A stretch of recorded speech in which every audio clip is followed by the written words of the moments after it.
Hey guys, well, welcome back to the channel. If this is your first time stopping in, please subscribe. We got a lot of diesel stuff going on. Maybe we'll get into some gas stuff later. And right now it's hunting season, thus the camouflage. So I was thinking about this in the sand. It's kind of funny. Some guys give you the weather report. I guess you're going to get the nightly hunting report. So tonight we did have a little action. No horns. Saw a red fox, nice red fox. Also we had one doe. Well, antlerless deer, if you will. She came running in, then running out the same way behind the stand, back to where she came, then ran back out again, right under the stand this time, and then back to where she came, and then again. I don't know what was going on. I don't know what that deer's problem was, but it was having some kind of heart attack about something. And it didn't know what to do, I guess. It was very strange. Usually when they go by it, they keep going. Then we had a pack of 3, 4, or 5, something like that. I couldn't really make out exactly how many, just seeing tails and all that. But they come running through and stopped, and one of them either smelled me or saw me move or something like that, and it wasn't happy. I mean, stomping on the ground, snorted a couple times. So they acted like they were going to run off, and then they hung around, and they did that a couple times, and then finally they took off, and then they come back down again, which I don't think I got any footage of that because it's very quick. They kind of popped in and snorted again and ran off. So I don't know what was going on in the woods tonight. I don't know if maybe the bucks are starting to, feel a little frisky. I don't know if that's going on right now. Maybe we're getting the start of the rut. I have no idea.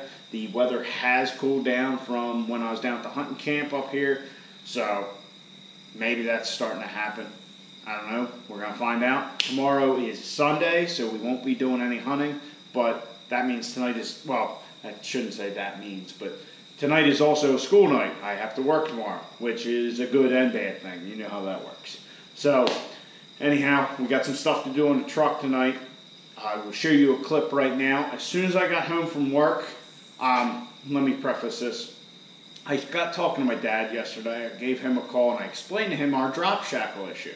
And I said, I don't understand it. If you hold the shackle next to the stock one, it should lower the rear of the truck. So we were kind of talking back and forth, and I explained the whole thing to him. He said, it doesn't make sense. So then he got thinking. He says, you know what? When they grease a certain part of the one truck they got, they jack it up, let the jack down. They, space the jack up more, jack it up, and they do that like 2 or 3 times, and the truck never settles back down, until you drive it. The suspension's all not loaded up, but I guess free sprung until you get weight on it and get moving it. And so we were thinking maybe that's why the back of this truck didn't drop down at all. Maybe when we lifted all the weight off these springs that, they didn't settle when we put the weight back on. And my little 200-pound ass jumping around the bed really isn't anywhere near the capacity of the truck, so that didn't do much. So as soon as I got home, I jacked up Caitlin in the rear the same way we did the white truck, and before I jacked it up, I took a measurement. It was 9 inches from the fender to the top of the tire. Jacked it up till the wheels were off the ground, so the suspension was completely unloaded or, holding the axle. Dropped it back down on the ground, and it was sat a ½ inch higher. Now that truck also still has the overloads in it, so that would, I guess, make it stiffer, so I guess it wouldn't drop down as much when you do that. I mean, this is all kind of like a hypothesis, I guess that's the right word. So that's what I'm thinking. I'm thinking Dad was right, and that's our issue, why this truck didn't drop down. So once we can drive the truck again, we'll drive it around a little bit. I'll take the ladder bars completely off. Just let everything settle out, and we'll see where we stand front and rear suspension wise, and go from there. So that's why I think the drop shackles did not give us the expected result. So now I'm going to get out of this camouflage and we'll get into what we're working on the truck tonight. Now we're ready to go. Got all my camo off, all that shit. One thing I forgot to mention, there's an event coming up the beginning of November. It is called the King of the Street Challenge. It's kind of like a mix of UCC meets DPC. Diesel Power Challenge, Ultimate Call-Out Challenge. So this is a street truck challenge. They have a, it's pretty cool. It's from what I've read. I read a little bit about it before, and I thought it was like 3 separate events. Well, here it's 5 linked events, but they're also doing like a pro street race, which I think like Fire Punk's supposed to be at, you know, Midgets, Diesel, a lot of big guys like that. And they got like an 8K purse, something like that. But anyway, for the 5 linked events, it's like a 10K purse. It's a quarter-mile drag race, dyno, dirt drags, sled pull, and then the 5th event, I don't know that it's like a points thing, but it's you got to drive the truck 100 miles so they know it's a street truck. It's got to be an all-steel truck, even the hood, like that. No fiberglass hoods. Complete interior, which it would take me 20 minutes, say, to put our interior back in. Not a big deal. DOT rated tires, and I don't know if they let you switch the tires during the competition. If they do, our drag radials work. I have these tires you've seen over here for the last few months that I just haven't put the fuck away. When I used to drive the gray truck in the wintertime, I put those on her. Caitlin, I should say, not the gray truck. We know that. Anyhow, so like if we could do some tire changes, that would be cool. For the sled pull, you can make the suspension solid. We could put spacers in just so that, you know, it's not pulling the back of the truck down. What was the other thing? Oh, the other thing is they weigh the truck, so you can have like 100 pounds difference between events. So there's no, it's not like UCC where guys go from a light to throwing a weight bracket on the front of it. So what it weighs is what it weighs. So really, this is a competition that I think, yeah, we'd be an underdog for, but our power numbers are there, our speed numbers are there. Sled pull, who knows? Probably, you know, with the wheelbase and, you know, the light weight of the truck, probably wouldn't do too well in that, but you never know. It's 5 different things, and the truck is a street truck. There's no reason that it can't, like, you can't have a cutout bed. It's a really neat sounding event. So I got to look into it further. Our big problem is safety. So technically, the truck runs at 10.6. We know this. We've seen this. 10's not a problem. Technically, below an 11.5, so 11.49 and faster, you need a roll bar. We don't have that. So I don't know how particular they're getting about this, and I'm not sure if it is a heads-up drag race or if it's just like the UCC, what your fastest time is. If it's just your fastest time, we can make one pass, get kicked out. As long as we made a good pass, we're solid. So got to check into that more, but definitely something, if the transmission stuff, you know, we got 15 days roughly to get ready for this if we can compete. So Monday, that is my big job. Figure out if we can do this event. If we can, it'll be pretty amazing. I mean, to have something like that so local. Like I said, the drag racing is actually taking place at Cecil County Dragway, and the other competitions are taking place in New Jersey and under 2 hours away from the house. So we could even commute to it, which would be awesome, you know, commute with the truck you're using. That'd be pretty neat. But if we do it, that would probably end up killing the motor, honestly. I mean, just the abuse, constant abuse on it over a weekend. Probably wouldn't like it. So that's certainly something I'm going to look into. If you guys are around, like, it's beginning first week in November, but it starts on Thursday at Cecil, and then the other stuff is on Friday and Saturday. So I'm going to check into it, and maybe we'll do this big event. It's the first year for it, so definitely would like to get in on the ground floor of that. So we'll see.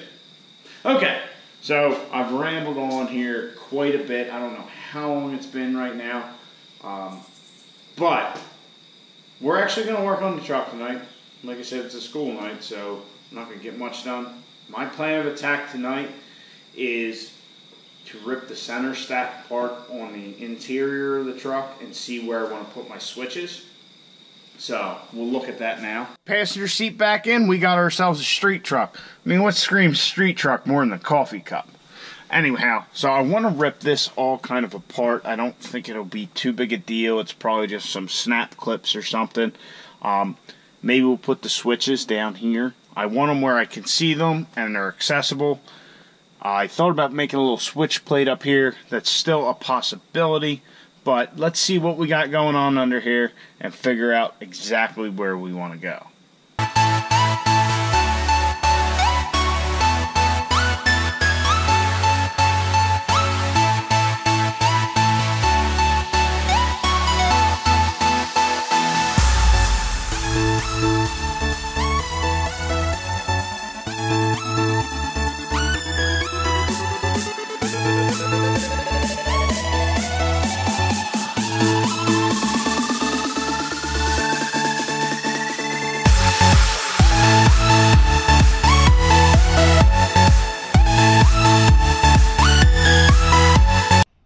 Alright, so I got the center stack, we'll call it, out. Really, I took these two bolts out down here, or screws I should say. Didn't have to do that. I thought this piece was going to have to come off too. Maybe I'll just pull that off and look behind there anyway. Anyway, more sand down here, if you guys can see that. But really, to get it out, you pull this little thing, little tray thing, out of this tray that sits on top here. It's I don't know, a pen holder or some shit like that. Underneath there are two Torx head screws.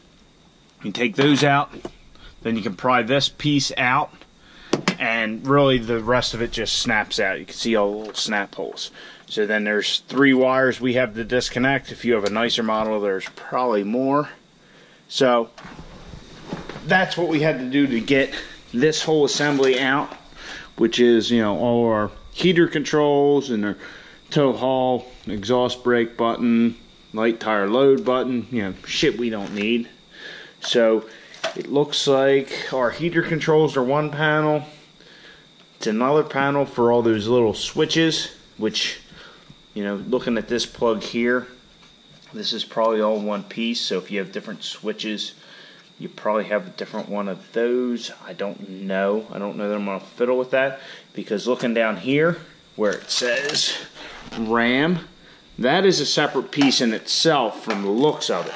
So we might be able to make a nice little switch panel up right there, and yeah, if we do it right, it should look pretty good.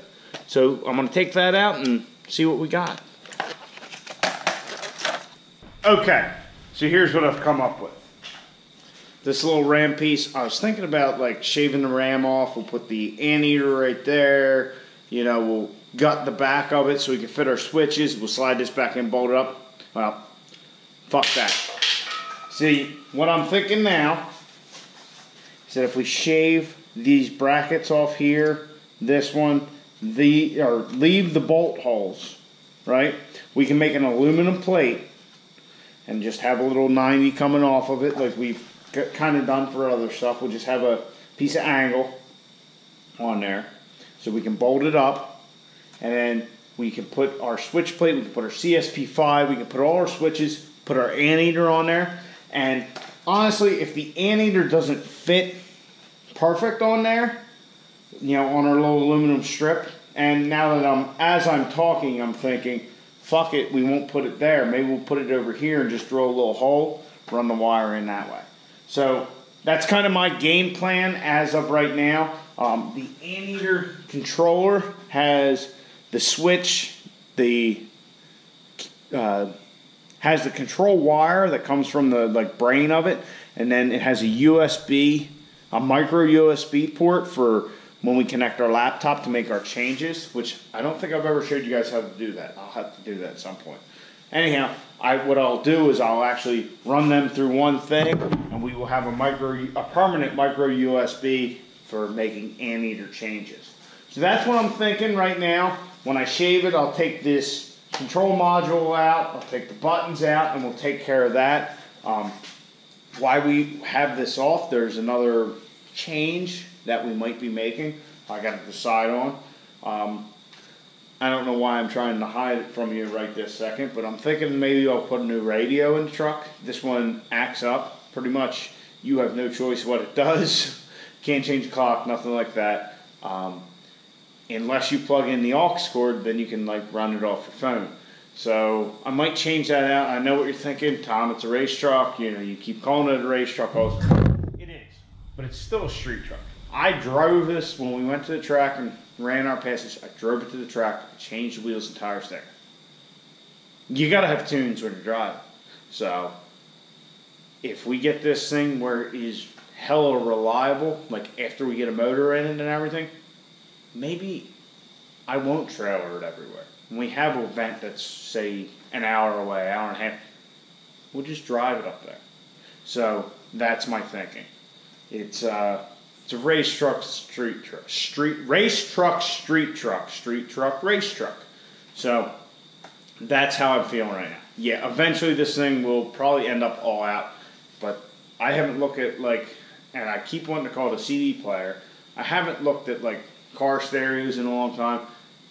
But I imagine you could probably get something that's half decent for $150. Wouldn't surprise me. So that's what I'm thinking right now.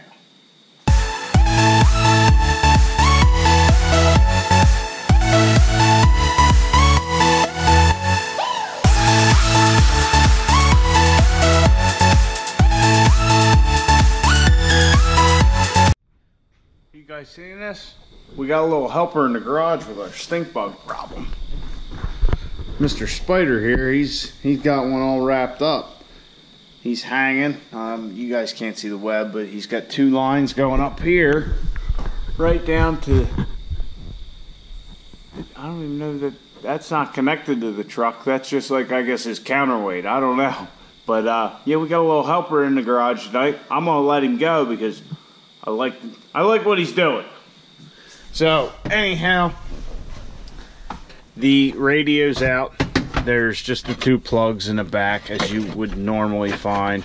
This one, if you're not familiar, is the antenna, which I started to pry off this red part, and that was incorrect. I needed to just push this little button right here and it come out, which holding the camera and trying to do that was a pain. And then this one in the back, which goes to all our speakers, and that's our power source and all that. So I'm going to look at getting a radio for it. Like I said, gotta have tunes. This is not a track-only vehicle right now, so we're going to have that installed because I was having all kinds of problems with this. It just did not want to listen. So we'll get something advanced, and by advanced I mean something with Bluetooth so I can just hop in the truck, phone's connected. We'll throw the Pandora on, and we're good to go. And I'm going to definitely have to clean all this up before we go back because, as you can see, it is just completely filthy in there, which should not be a shock at all. Yeah. Alright, so we kind of got a game plan. That's good. We kind of accomplished the small goals that we set for the evening. Alright guys, so that's going to be the night in your garage. We got the center stack ripped apart. Got the radio out. So we'll look for a new radio for the truck. Because like I said, it's still a street truck. We're going to drive it to events. We're going to drive it to stuff. Got to have music and all that kind of stuff. Going to definitely get something Bluetooth so I can just throw the Pandora on the phone. Got a switch game plan going on. I'm going to look at some switches. Some people had sent me some ideas previously that was a little fancy for the truck, I thought. But hey, we'll look into it a little further. But maybe we'll just go with the stuff we have right now. What else? Yeah, so that's about it. I'm aware there was a lot of talking, but, that's just how it goes. Get done work, go sit out in the woods, come in here, we work on the truck, talk to you guys, and all that kind of stuff, then shower, eat, get everything together for the video. So it's just time is at a premium, and we don't have much of it. And like I was telling you earlier, tonight is a school night, which it normally isn't. Normally Saturday nights are a late night here in the garage, and we can actually get a lot done. But I got work tomorrow. I mean, working Sundays is very hard to pass up, let me put it that way. So, I hope you guys enjoyed the video. If you did, please like and subscribe. Comment if you feel so. If you have a better idea for the switches, I'd love to hear it. I am always open to suggestions. So, I hope you guys enjoyed it. I hope you guys enjoy your Sunday. Get out in your garage. Get to working on your truck.